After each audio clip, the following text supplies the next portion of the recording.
به نام خالق عشق، درود و مهر دوستان. امیدوارم که حال دلتون خوب باشه. هفته خوبی رو پشت سر گذاشته باشین. آخر هفته هم بهتون خوش گذشته باشه. رسیدیم به یک هفته جدید و دست نخورده و قراره ببینیم از این شنبه تا شنبه آینده قراره که چی سر راهمون قرار بگیره. این هفته از حافظان نور کمک گرفتیم و فرشته مقرب حضرت میکائیل عزیز برای ما پیام داشتن. من این فضا رو پاکسازی کردم، این کارت رو هم که برای شما کشیده بودم. حالا الان با یه دستک توی 3 تا نیت جلو میریم: کاری، احساسی و پیام کلی که به ما میده برای این هفته. نیت کنید، سوالتون رو بپرسید و آرزوهای خوبتون رو با صدای کاسه تبتی به کائنات بسپارید.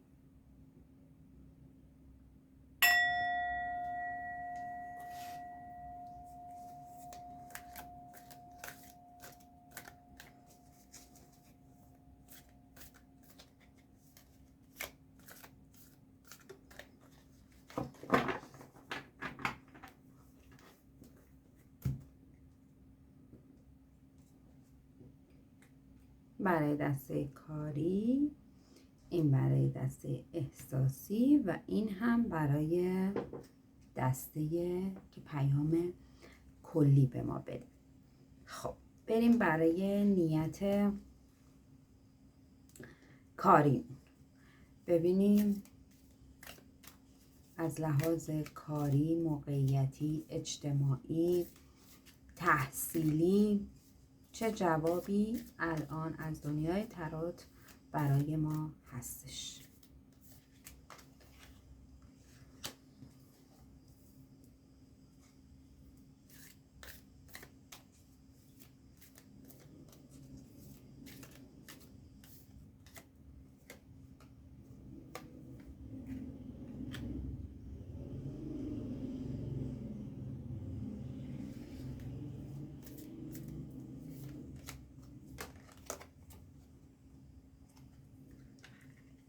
عالی.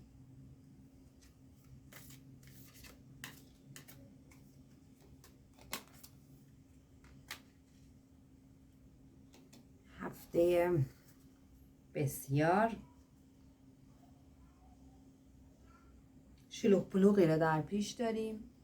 اول از اینکه بهتون بگم اگر منتظر هستید که معامله‌ای انجام بشه، دیداری انجام بشه، یک قراردادی امضا براتون بشه که خیلی وقت شاید روش فکر کردید، روش زمان گذاشتید، منتظرش بودید و یک نشانه هایی در این هفته براتون به وجود میاد. حتی شاید اون لحظه‌ای که منتظرش نیستید. وای من چقدر این لحظه ها رو دوست دارم که چقدر به آدم میچسبه. آدم منتظر یک خبر خوب هست ولی خب حالا یادش رفته، ولی یکهو این خبر بهش میرسه، این پیام بهش میرسه و واقعا اون لحظه سپاسگزاری هستش.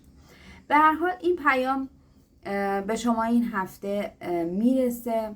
یک پول خوبی براتون در راه هست. ممکنه یک کمی زمان ببره تا بهتون برسه.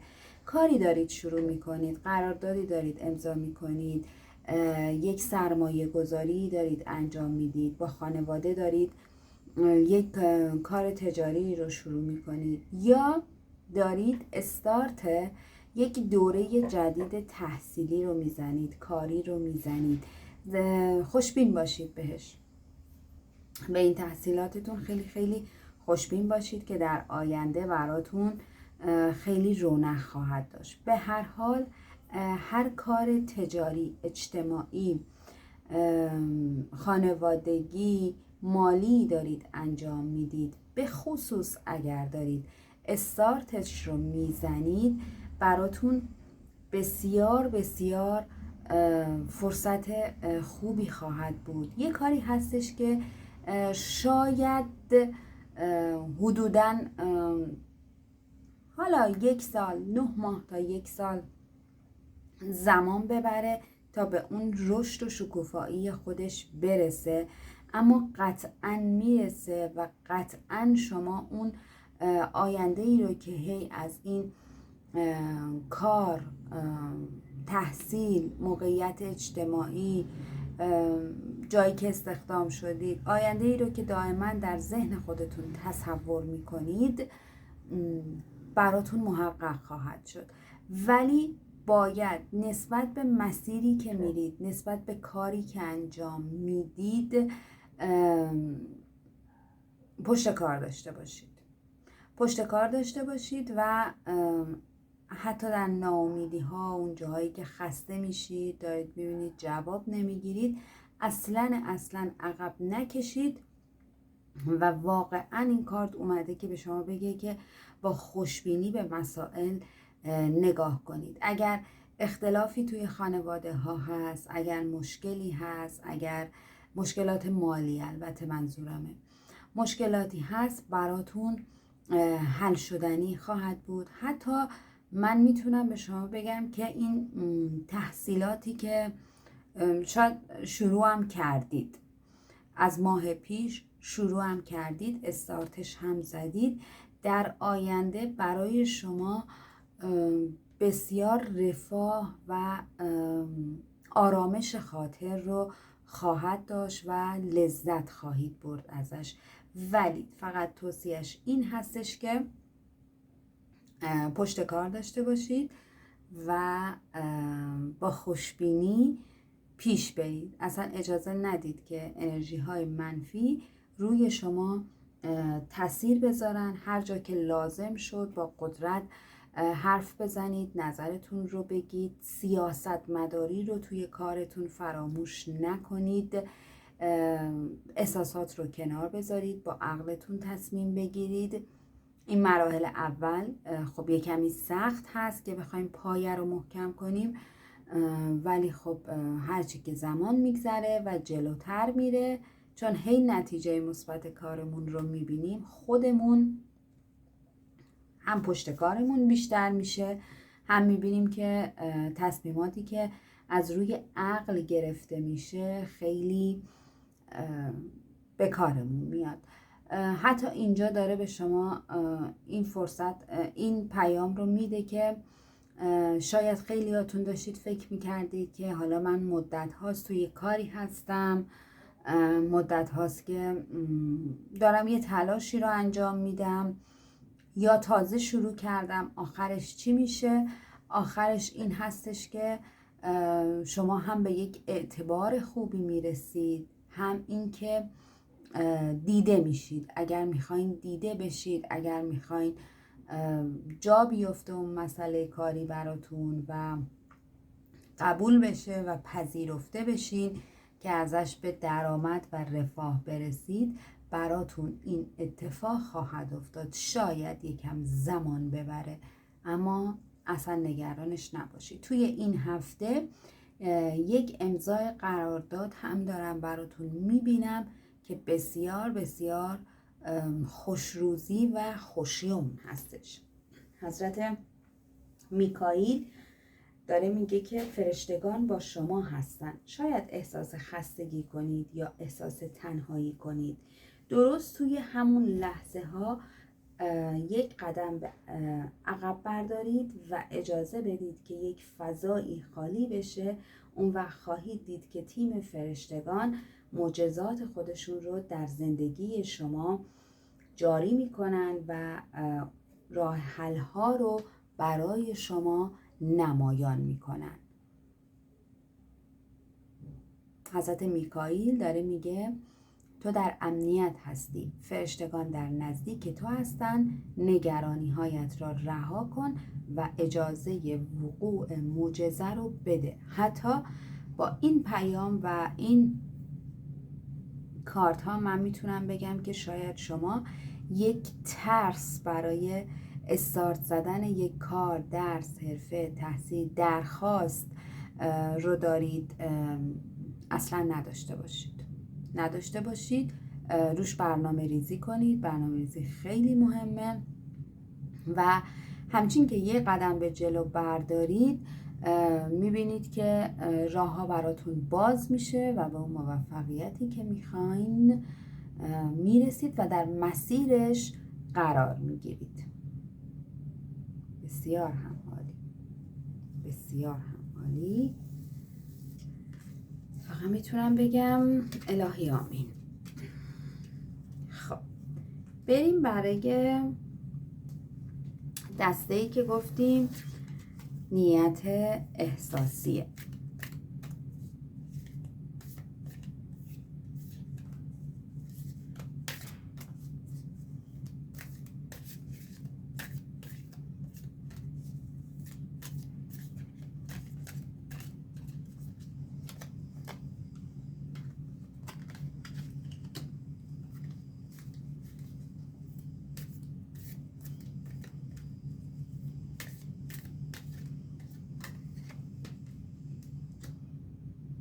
اوکی.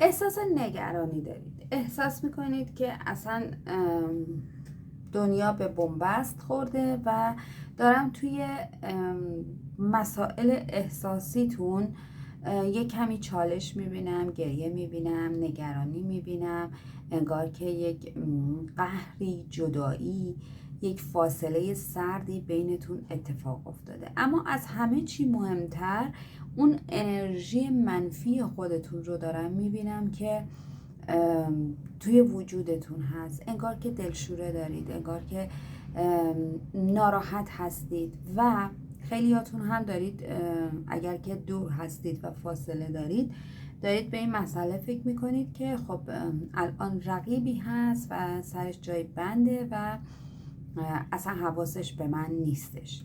اول از این که باید بگم که یه همچین چیزی نیستش.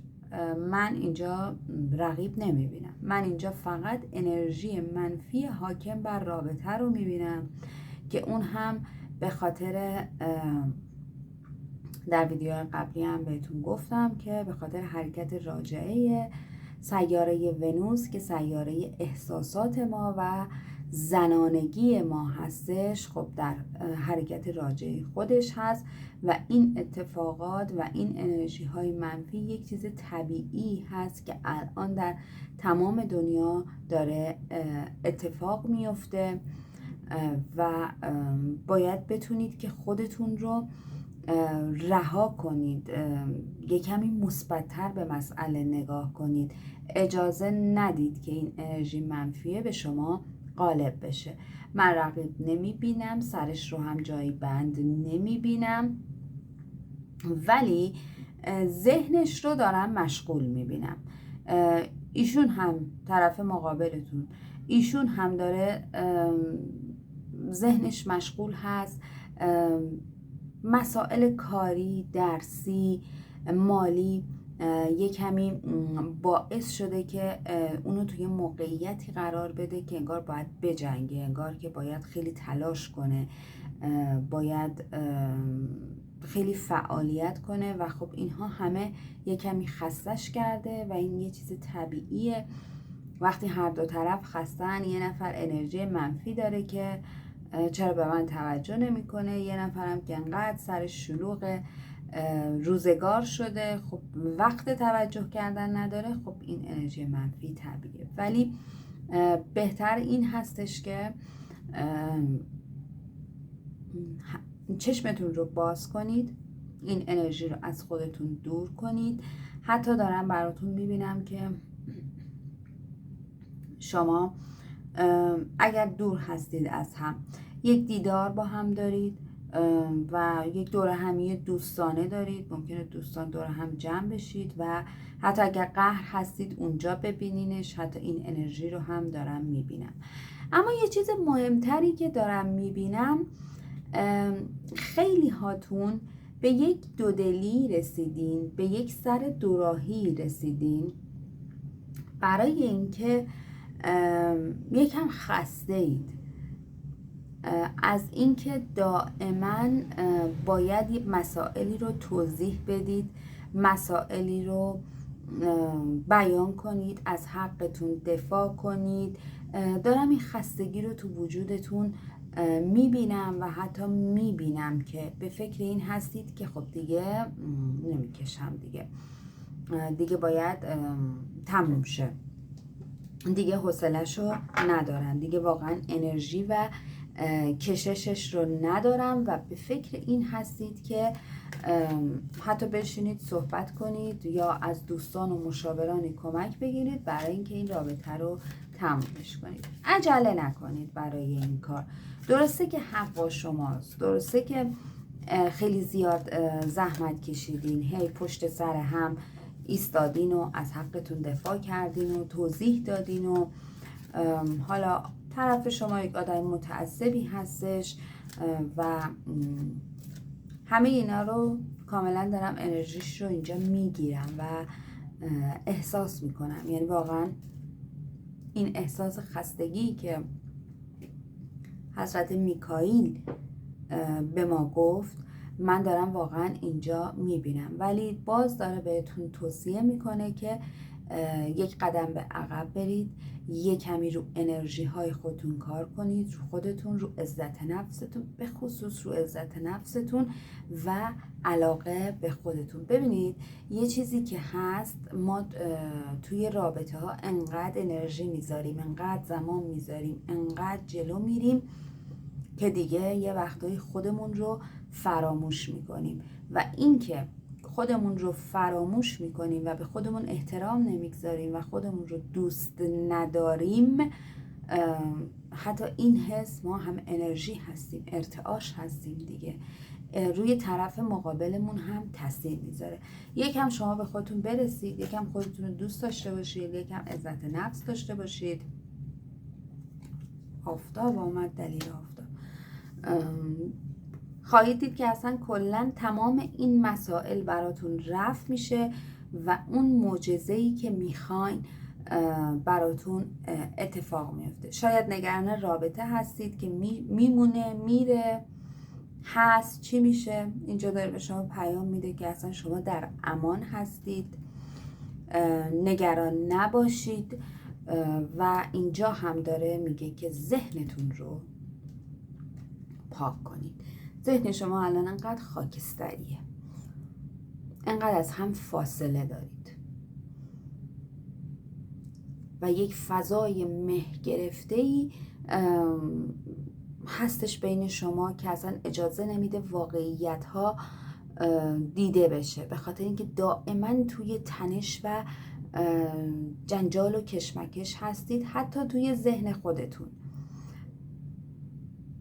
بس اینها رو از ذهن خودتون دور کنید، ذهن خودتون رو پاک کنید، نگران نباشید. هیچ اتفاقی بدی قرار نیست بیفته که از دایره تحمل ما خارج باشه. فقط قراره که شما یکم روی عزت نفستون و اون دوست داشتن خودتون و عشق به خودتون کار کنید. اصلا ببینید چقدر معجزات پشت سر هم براتون اتفاق میفته.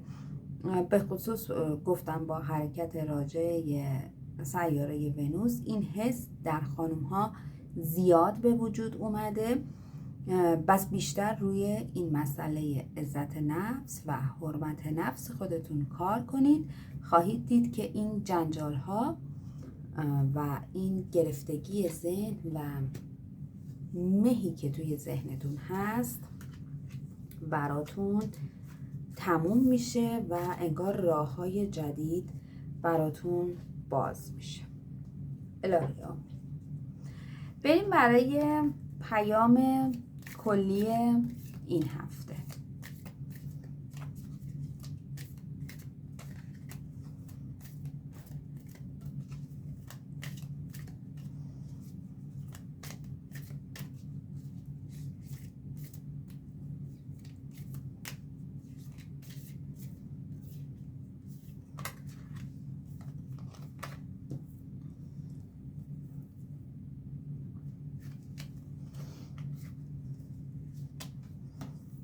چقدر زیبا.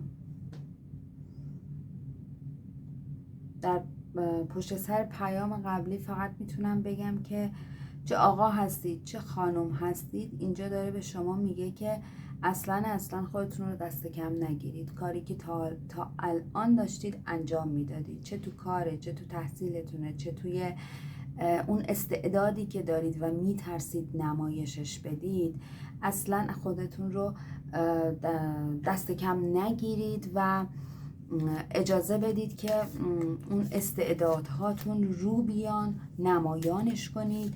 یک ترسی اون ته وجودتون هست که همیشه باعث میشه که یک استوب برای شما به وجود بیاد. این ترس رو کنار بگذارید و چه زیبا، این ترس رو کنار بذارید و شاهد موفقیت هاتون باشید، چه توی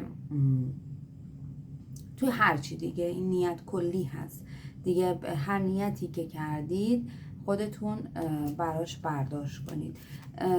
نیاز دارید که واقعا روی خودتون کار کنید. نیاز دارید که روی خودتون کار کنید، روی فکرتون کار کنید، روی سطح تحصیلاتتون و اون سطح استعدادتون و مهارتتون کار کنید. توی این هفته ممکنه که خبرهایی به گوش شما برسه و یا حالا شایعاتی باشه که خستتون کنه، حتی باعث بشه که نیاز باشه که زیاد توضیح بدید، زیاد بخواید رفع اتهام کنید. اینها هم با حرکت راجعه سیاره مرکوری که شروع شده از 2 روز پیش یک چیز طبیعی هستش. سیاره مرکوری که وارد حرکت راجعه میشه، شایعات، اخبار دروغ، سوء تفاهم ها، اتهامات، اینها همه هستش. از فکرتون استفاده کنید، در انتخاب کلمه برای توضیح دادن بسیار بسیار دقت کنید و منتظر یک پول، یک موقعیت، یک اقتدار هستید که خیلی وقت دنبالشید. چه میخواین تو رابطه احساسی خودتون رو اثبات کنید، چه توی کارتون هست، چه منتظر وام هستید، چه منتظر قرارداد هستید. خسته هم شدید، خیلی هم زیاد براش تلاش کردید. داره به شما میگه که ممکنه که یه کمی دیر اتفاق بیفته، اما نگران اتفاق افتادنش نباشید، حتمی براتون هست، ولی زمان بهش خورده. بهتره که این زمان رو یه کمی با خوشبینی و یه کمی با اعتماد به نفس طی کنید. این زمانی که بهش خورده قطعاً خواهید دید که به نفع شما بوده و خیریتی حتما بوده. توی این هفته خیلی هفته شلوغ پلوغی هست، خیلی کارها رو سرتون ریخته میشه، خیلی برنامه ها دارید. حالا ممکنه دعوت به مهمونی باشه، توی کارتون باشه، نیاز باشه که توی کارتون مثلا بشینید دسته بندی کنید، نمیدونم اولویت بندی کنید. ما هم که امروز که من دارم این انرژی خوانی انجام میدم وارد خوشه شده و واقعا داره نشان از این میده، خدمت کردن، فعالیت کردن، کار زیاد کردن و به خصوص اینکه اگر کسی ازتون کمکی خواست توی مسائلی که براش به وجود اومده بود و ذهنش درگیر شده بود، قطعا دریغ نکنید. این هفته خانواده ممکنه درخواست هایی از شما داشته باشن، اصلا ازشون دریغ نکنید که هست، براتون میبینم و واقعا به خودتون اعتماد کنید، خودتون رو از جمع دور نکنید. درسته که ممکنه این هفته فعالیت هاتون زیاد باشه و خب احساس خستگی کنید، ولی بدونید توی این جمع بودن و این خدمت کردن، این دسته بندی کردن، این رعایت کلام کردن، این حرف هامون رو بدونیم داریم چی میزنیم که سوء تفاهم پیش نیاد، به شایعات و تهمت ها دامن نزدن، خواهید دید که در آخر هفته براتون چقدر پیامد خوب داشته و چقدر سپاسگزاری خواهید کرد از خداوند که چه خوب شد اونجا این حرف رو نزدم، چه خوب شد اونجا این کار کردم، چه خوب شد این فعالیت هم رو انجام دادم. این رو دنیای تاروت و عالم غیب داره به شما هدیه میده و داره به شما بشارتش رو میده. گفتیم حضرت میکائیل هم داره این پیام رو میده که تیم فرشتگان با شما هستن. اگر احساس خستگی میکنید، اگر احساس تنهایی میکنید، کافیه که شما یک قدم به عقب برید با خوشبینی، با امیدواری، بعد خواهید دید که معجزات چجوری سر راهتون قرار میگیرن.